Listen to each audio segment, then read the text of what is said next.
Hello everyone. So today let's discuss, did my magic or spiritual practice work? So when it comes to magic or spiritual practices, there is this thing in magic where, and I've seen it a lot in grimoires and I've seen it in various books, where you do a spell and then you're supposed to forget about it. Or it might say, never doubt that your magic will work. Or you don't have any doubt in your mind, otherwise it won't work.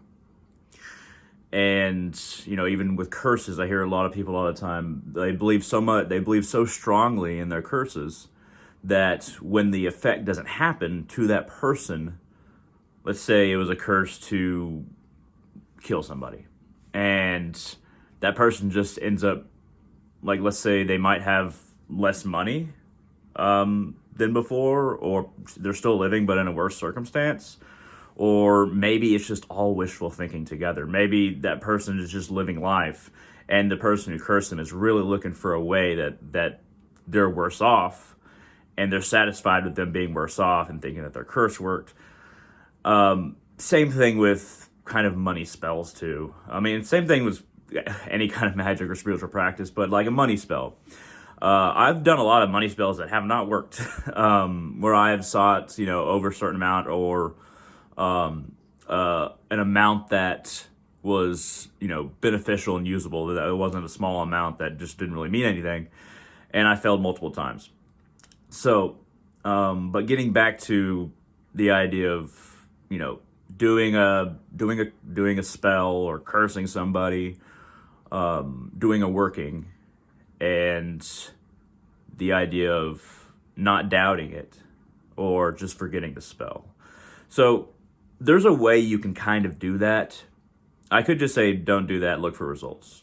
That's true, but let's make it a little bit more complex and perhaps get at what these books are talking about, these grimoires are talking about.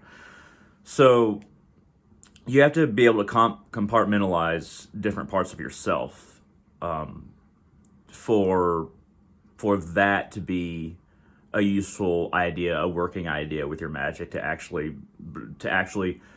your magic to improve, your practice to improve, your workings to improve, and you're not just doing magic that just doesn't work again and again and again, and just trying to convince yourself that it did, because then you're not progressing, you're not getting anywhere, you're not fulfilling the purpose that you're doing the magic for in the first place.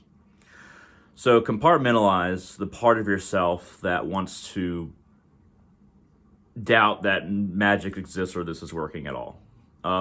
It's a little bit different from looking from the results, or for the results part. So the results part of the brain is analytical, just looking at what happens and recording it. The whole question of if magic was real or if the spell worked is a little bit different. So notice results. You want to, it's kind of a situation where you get so close to a cliff and you're falling off and you might as well just jump the rest of the way, as far as just like giving everything up, not trying again. Don't do that. Actually, if you're doing a curse to kill somebody, yeah, just give up. Just go ahead and give up. But if you're doing some kind of spell, like a money spell or something like that, let's say you do this spell, and you separate the part of yourself that thinks you did everything wrong, and that no kind of spell is going to work, or this spell, no money spell is going to work for you. You separate that part of yourself from just looking for results.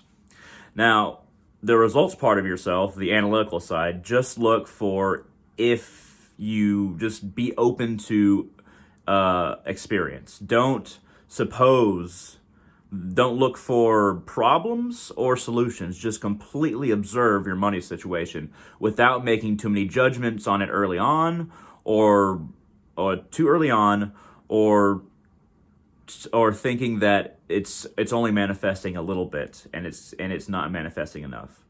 Don't make any hard decisions on if a spell is working. Just look at what's happening in your life. Be open to what's happening. Gaze at the results as they come. If your spell is timed in a certain time frame, then that time frame obviously ends. If it's not, then just keep your mind open for a while. One way to really hamstring your magic is to decide if it worked or didn't work early on. because then you're not going to see either the full effects of the magic. You've kind of ended the spell for yourself by affecting the magic by making a judgment on it while it's still kind of up in the air. It's kind of like you throwing a ball and then you're whacking it out of the sky before it goes anywhere. Let's say hoop. I was trying to think of a sport. Basketball makes sense in that case, right? It's kind of like whacking your spell out of the air before it comes to full fruition, or perhaps not necessarily grabbing an arrow. That's a little bit harder. If magic was so effective that we just shot it like an arrow, and then to make it stop, we had to grab it, you've reached a whole nother level of magician than most of us. So I think that to make that usable, when grimoires and books talk about either doing a spell and forgetting about it, or never doubt your magic, I think that if for that to be true, you need to compartmentalize yourself. Also, another good way to figure out, if a spell worked or forming a spell is you might want to put on different hats. So this is a trick I learned from a book. I read those. So you compartmentalize the different parts of yourself, of the way you look for problems. So you might have one hat that's a creativity hat, where you go into that mindset where you're just trying to be as creative as possible to make a spell, for instance. And you just think creatively. There we go. You just think like that. And then you separate the intellect side and every other side. And then maybe you write down a bunch of ideas. Then you take on another hat. Let's call it the logic and intellect hat. For this, we're going to assume that magic is logical. Some people watching this may not think so. That's completely fine, and I hear you. So you just put on your logical and your kind of logic and intellect hat.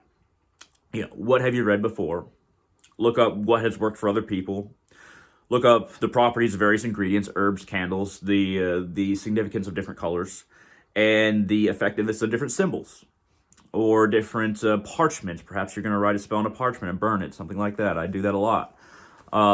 That's you're just trying to figure out, intellectually what works, and we're kind of combining two hats here. One is research and intellect, a little bit different, but we're combining them, and just looking for what works.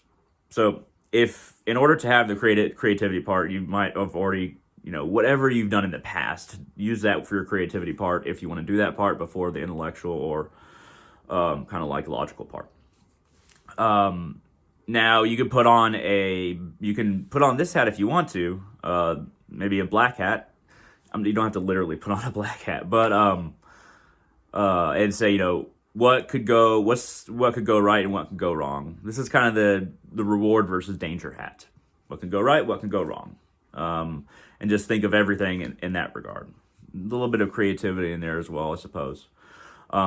If you can think of other hats, that's fine. But my main point is, and there's more hats from the book that I read, but you're compartmentalizing different parts of yourself, so look for solutions by putting certain filters upon your eye or upon your perspective, because everything's about perspective. It's how you look, it's not what's there. It's very true with reality itself, magic included. So spiritual practices, a little bit different. I'm kind of going on many different topics here. It's kind of how a lot of my videos are, actually.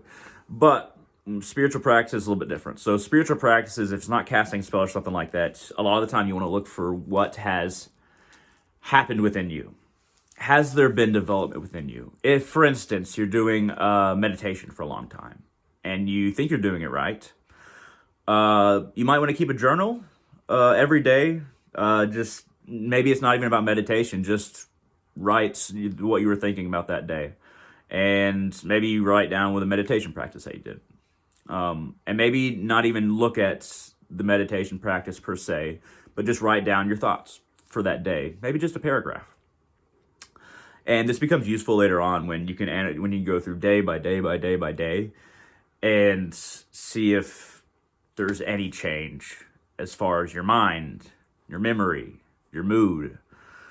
If you're meditating every day, your mind, your memory, and your mood should be improving a lot.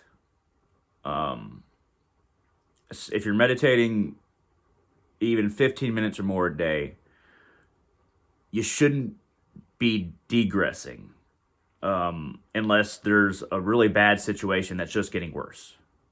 There should be your mind should be clearer, your memory should be better, and you should be able to think vaster and focus on or connect to what may seem vaster, like love or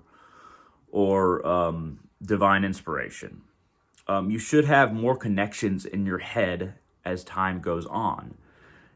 If your if you're not improving mentally in some way, your meditation practice, perhaps you're doing something wrong. And you look for solutions. Figure out what you might be doing wrong. Your memory should definitely improve. I found that when I meditated every day for a very long time, my memory improved, my mood improved, everything improves. So meditation is one spiritual practice. There are other spiritual practices. The more pujas you do with the Divine Mother, Ma Kali, for instance, the more pujas I do with her, the more I feel my ability to connect with her. Now, this could be me just, it could be placebo effect, but there's a mood elevation. The more I work with the Divine Mother Kali Ma and my offerings to her, my devotion to her, there's a mood elevation that, if it is placebo effect, it's a remarkable placebo effect. Man, it could be. But there's a mood elevation I notice, and there is a calmness that I notice. And that's just making offerings to Divine Mother Kali Ma, saying her mantra again and again and again, Om Kling Kali Ki Namaha Om, and lighting some candles, burning incense, bowing before the statue, things like that. Just add all those together in a ritual. If you do that every day, how does it make you feel? What are the internal developments of that spiritual practice? Keep track of it. Use the analytical part of your brain again, and just look for results. Don't make judgments on what the results are, whether it's good or bad beforehand. Just keep on doing it, and just keep track of how you feel. Is your memory good? Are you finding solutions that you didn't find before? These are all things that should improve if your devotion, especially the Divine Mother Kali Ma. A lot of people call her Ma Kali. I keep on calling her Kali Ma. I'm stuck with it because I started that early on, even though I know now I don't think anybody in India calls her Kali Ma. It's Ma Kali. But I'm stuck with it. Regardless, there should be some internal improvement. With spiritual practices, I feel like internally, that to me, with all the broad range of spiritual practice, I know it's a big scope. Internally, you should be improving. I'm making some generalizations here, but this is one video, and forgive me for that. But there should be internal developments. When I say externally for magic, that's kind of a reference to sorcery, I suppose, more so than magic per se, but these are terms I deal with them the best that I can. But there should be, for spiritual practice, there should be internal development. And you might want to keep track of that by just write a paragraph about what you're thinking about that day, and perhaps what spiritual practice you did, just every day. And look back after a week or two and just read everything that you wrote. Are you improving? Sometimes our memory can play tricks on us. Sometimes we'll remember us as having improved when we haven't improved at all. So that's good to write things down. That's kind of why I have a YouTube channel, actually. YouTube is great about keeping records for me. They're awesome. Yeah, it turns out, guys, I've just been talking to myself all these years. Not exactly. A little bit, but not exactly. But yeah, so track improvement. Our memory can trick us about if we improve or not, and sometimes it can go reverse. Sometimes we believe we're not improving when we are. So it's a good idea to keep track of it. But knowing how a magical spell or practice or spiritual practice working, you just have to analyze yourself within and analyze your circumstances without. And If you can't keep track of it mentally, if you feel like your mind's playing tricks on you, keep track of it by writing it down. But only you can know if it's working, or perhaps you just accept that you don't know anything. You're just making your best guess. That's what I do.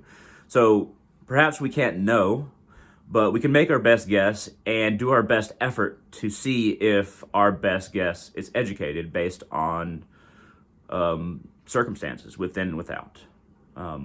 So I would suggest doing these things, and I hope this has been useful. Thank you very much for watching. I hope this has been interesting. If you like this video at all, hit that thumbs up down there. It really helps out the channel. Also, feel free to leave a comment if you liked it. And you can share this video wherever you like. Feel free to give me a shout out. Thank you very much, and I hope all of you have a wonderful day.